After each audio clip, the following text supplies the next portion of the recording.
México. Finales de los años 20. El suelo no huele a incienso, huele a pólvora y a traición. En esta investigación de historias católicas, nos alejamos de los relatos románticos para ensuciarnos las botas en el lodo de la guerra cristera. Imagina un país donde la muerte no siempre te buscaba con un nombre y apellido. A veces, simplemente te encontraba en el camino. Aquí es donde nuestras dos crónicas de sangre comienzan a converger, no por un plan maestro del gobierno, sino por la brutalidad de la casualidad. Por un lado, Toribio Romo, un sacerdote que intentaba pasar desapercibido. Un hombre que no era un guerrillero ni un fugitivo famoso, sino alguien que simplemente cumplía con su labor en el lugar más peligroso del mundo. Por el otro, José Sánchez del Río, un niño cuya única arma fue estar presente cuando la pólvora se encendió. Nadie iba tras ellos. No eran los criminales más buscados ni figuraban en las listas negras de la inteligencia militar. La tragedia es más oscura. Se dio porque sí. Fue el resultado de un sistema ciego de intolerancia, donde cualquier sombra era un enemigo y cualquier civil era un blanco. En este relato tipo documental, vamos a desglosar cómo el destino les tendió una trampa mortal a dos personas que nunca buscaron ser mártires, pero que terminaron forjando su santidad con el plomo de un conflicto que los devoró sin previo aviso. Sigue este relato en Historias Católicas, porque la verdad es mucho más cruda que la leyenda. Para entender su gloria, primero hay que entender la fatalidad de su tragedia. Para entender cómo estos dos nombres terminaron grabados en la historia, hay que entender el silencio de los pueblos de Jalisco y Michoacán en 1928. No era un silencio de paz, era un silencio de vigilancia. Toribio Romo no vivía en una parroquia iluminada, vivía en el rincón de una vieja fábrica de papel en Agua Caliente. Imaginen la escena, un hombre joven, culto, cuya única posesión era una maleta con lo necesario para una misa clandestina. En Historias Católicas, hemos analizado que Toribio no era un estratega militar, era un hombre agotado por la clandestinidad. La pregunta no era si lo atraparían, sino cuando el azar lo pondría frente a un pelotón que no hacía preguntas. A kilómetros de ahí, la vida de José Sánchez del Río se transformaba en algo que ningún niño debería experimentar. Joselito no fue reclutado, él se impuso. Pero aquí es donde el documental se vuelve crudo.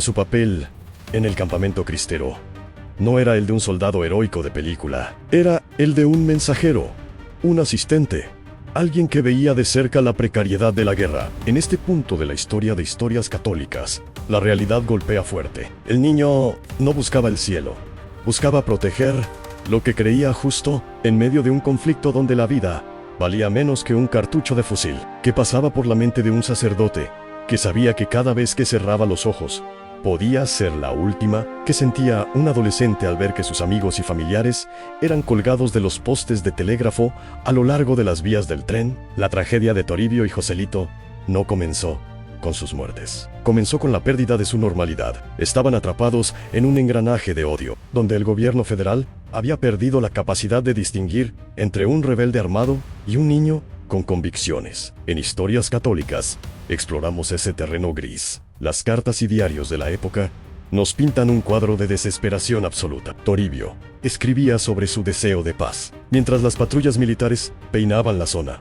No por él, sino buscando a cualquier grupo insurgente. Fue esa redada genérica, ese barrido de soldados cansados y violentos, lo que empezó a cerrar el cerco. El destino no fue una flecha dirigida a sus corazones, fue una red lanzada al mar que terminó atrapando a los seres menos esperados. Prepárate, porque lo que viene a continuación en este relato de Historias Católicas es el momento exacto donde la suerte se les terminó y el plomo empezó a dictar la sentencia. El aire en los altos de Jalisco se volvió pesado, cargado con una electricidad que solo precede a la tragedia. Toribio Romo, refugiado en aquella vieja construcción de Agua Caliente, intentaba mantener una apariencia de normalidad que ya no existía. No había grandes complots, ni espías de élite tras sus pasos. Lo que había era una tropa federal mal pagada, nerviosa y con órdenes de limpiar la zona de cualquier elemento sospechoso. La vulnerabilidad de Toribio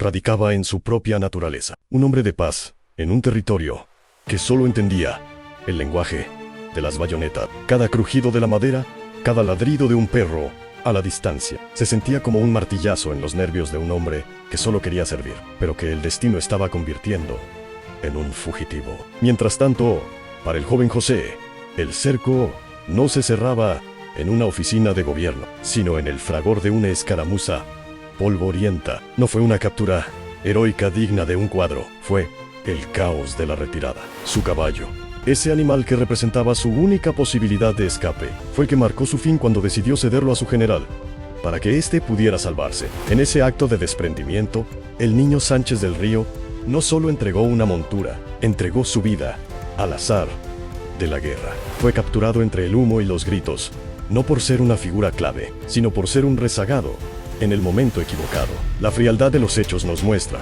que, en ese instante, el sistema no tuvo piedad, porque no tenía rostro. Los soldados que custodiaban a José y los que se acercaban al escondite de Toribio no veían mártires, veían problemas que debían ser eliminados para poder pasar al siguiente pueblo. La narrativa oficial a menudo olvida el miedo humano, el sudor frío de Toribio al escuchar los camiones acercarse y la mirada de incertidumbre de un niño de 14 años frente a hombres que habían olvidado lo que era la compasión. La trampa estaba puesta, no por un diseño inteligente, sino por la inercia de una violencia que ya nadie podía controlar. Estamos entrando en las horas más oscuras, donde la fe se pone a prueba no con palabras, sino con la resistencia del cuerpo frente al dolor. El encuentro con lo inevitable estaba a solo unos pasos, y el sonido de las botas militares sobre el suelo seco era el último aviso de que el tiempo se había agotado. Lo que sucedió después, en la penumbra de una habitación y en el frío de una celda, cambiaría el curso de sus historias para siempre. El destino, en su forma más cruda, comenzó a manifestarse en el silencio de los muros. José, a su corta edad, se encontró confinado en un lugar que conocía bien, pero que ahora se sentía extraño, el baptisterio de su parroquia, convertido en una celda improvisada, ahí, entre las sombras de lo que alguna vez fue un sitio de alegría. El niño enfrentó una soledad que pocos adultos podrían soportar. Sus captores, confundiendo su juventud con debilidad, intentaron fracturar su voluntad con algo más cruel que las armas en él, ruego de sus propios seres queridos. Imaginen el desgarro emocional de un hijo al que se le pide que claudique para evitarle el luto a su madre. Pero en José no había soberbia. Había una convicción tan profunda que transformaba su pequeño cuerpo en un monumento a la integridad. Mientras tanto, en Agua Caliente, el tiempo para Toribio Romo se agotaba. Es vital entender que Toribio no era un hombre cansado por los años, sino un joven de apenas 27 años, con la mirada clara y toda una vida de proyectos por delante. No era un anciano esperando el final, sino un hombre con la energía de la juventud, que, a pesar de su corta edad, cargaba sobre sus hombros la responsabilidad de comunidades enteras. Sus últimas horas fueron un testamento de vitalidad y servicio. Imaginen a este hombre joven, moviéndose con agilidad en la penumbra, consciente de que el crujido de las botas federales estaba cada vez más cerca, pero decidido a no permitir que el miedo apagara su espíritu. La tragedia de estos dos seres humanos no radica en el odio de sus verdugos, sino en la inmensa capacidad de amar de las víctimas. En Sahuayo, la noticia de la captura del niño empezó a correr como un escalofrío por las calles empedradas, despertando una compasión silenciosa que el ejército no podía arrestar. Por su parte, la figura de Toribio se volvía más conmovedora, precisamente por su juventud. Era una vida en plenitud, puesta en el centro de una tormenta de odio. Estaban solos ante un sistema que los veía como piezas de una guerra política, pero ellos estaban librando una batalla mucho más trascendental, la de mantener la dignidad cuando todo lo demás ha sido arrebatado. El reloj de la historia está a punto de marcar la hora definitiva. En este punto, el relato deja de ser una crónica de guerra para convertirse en un canto a la resistencia. Se acercan los momentos finales, esos donde la palabra se agota y solo queda el testimonio del sacrificio. Estamos ante el umbral de una entrega que, aunque nació de la casualidad y el caos, se transformaría en una luz que ni el tiempo ni la pólvora han logrado apagar. La tensión en Sahuayo se volvió una herida abierta. José, con apenas 14 años, veía pasar las horas desde su encierro, mientras sus captores seguían sin comprender la fuerza que emanaba de aquel niño. Lo que ocurrió en esa celda improvisada no fue un interrogatorio común, fue un asedio al espíritu. Los oficiales intentaron doblegarlo, ofreciéndole una salida fácil, una mentira que le devolvería el aire. Pero José entendía que hay cosas que pesan más que la propia existencia. Su resistencia no nacía del fanatismo, sino de una lealtad inquebrantable a sus principios. Una lealtad que lo hacía parecer un gigante frente a hombres armados que solo sabían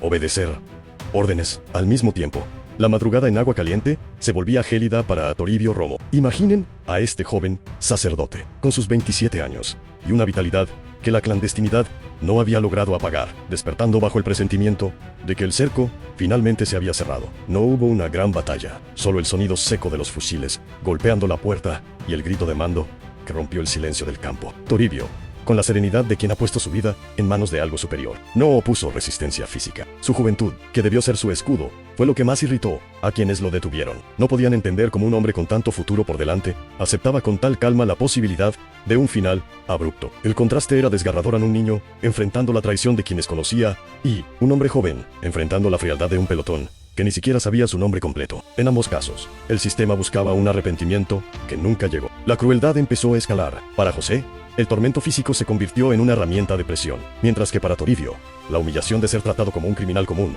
era el preludio de lo inevitable. Pero en lugar de quebrarse, sus figuras empezaron a fundirse en una sola esencia de dignidad. Estamos entrando en los minutos más oscuros de esta crónica. El ruido de los preparativos, el movimiento de las tropas y el llanto ahogado de quienes observaban desde lejos marcaban el inicio del fin. El azar los había puesto en el camino de la pólvora, pero su respuesta ante el miedo los estaba elevando a un plano donde las balas ya no podían tocarlos. La historia se prepara ahora para narrar el paso final, el momento donde la tierra se tiñó de rojo y el eco de sus nombres comenzó su viaje hacia la eternidad. El horror alcanzó su punto más alto bajo la luz de la luna en Sahuayo. Los verdugos, desesperados ante la firmeza de José, decidieron cometer una de las atrocidades más recordadas de aquel conflicto. Con una crueldad que desafía cualquier lógica humana, desollaron las plantas de los pies del niño. Imaginen el dolor punzante, la carne viva tocando la tierra fría y las piedras del camino. Lo obligaron a caminar así, descalzo y herido, desde su celda hasta el cementerio. Cada paso de Joselito era un rastro de sangre y un testimonio de una fortaleza que no parecía de este mundo. A pesar del suplicio,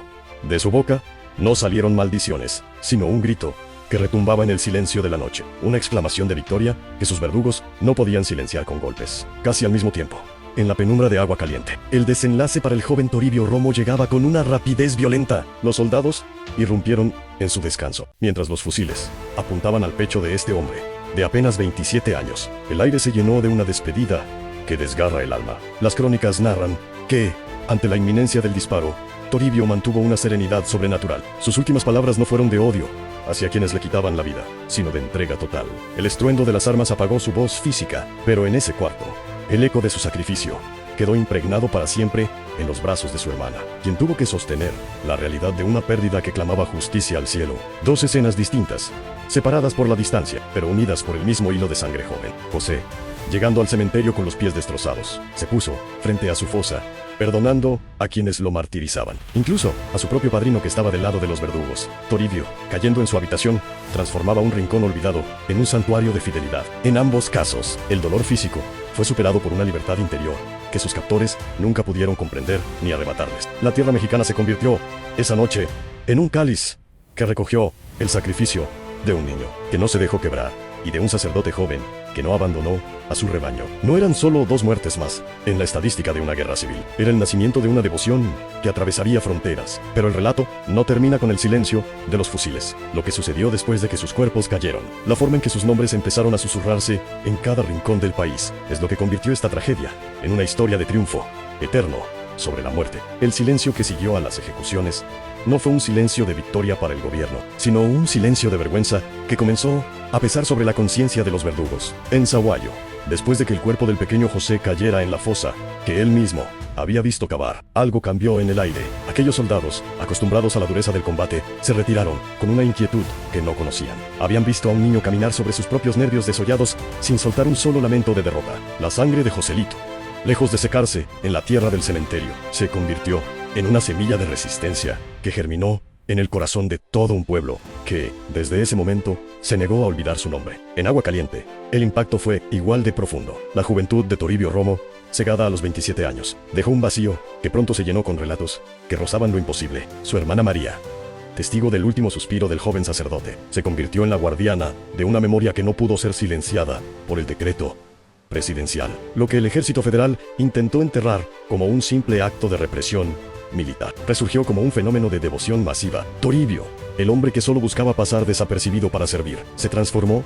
en el protector de los desamparados, en el guía de aquellos que, al igual que él, caminan por rutas peligrosas, buscando una vida mejor. La historia nos enseña que el poder de las armas tiene un límite, pero el poder de la integridad es infinito. Toribio y José no buscaron los altares ni los reflectores del heroísmo. El azar los puso en el epicentro de una tormenta, y ellos decidieron no correr. Hoy, sus nombres no se pronuncian con tristeza, sino con una admiración que trasciende Las décadas se convirtieron en el símbolo de que, incluso en los tiempos más oscuros de una nación, la luz de un espíritu firme es capaz de perforar la sombra más densa. Al final, la guerra cristera pasó, los generales se marcharon y las leyes cambiaron. Pero el eco de los pasos de un niño herido y la mirada serena de un sacerdote joven siguen resonando con la misma fuerza. Sus vidas fueron cortas, pero su mensaje es eterno. No hay fuerza terrenal capaz de doblegar a quien ha decidido ser fiel a sí mismo hasta el último aliento. Cerramos este relato con la certeza de que, aunque el plomo les quitó el habla, su historia sigue gritando verdades que el tiempo jamás podrá borrar. El sacrificio de Toribio y Joselito permanece vivo, recordándonos que la verdadera santidad se escribe con la valentía de los que no se rinden.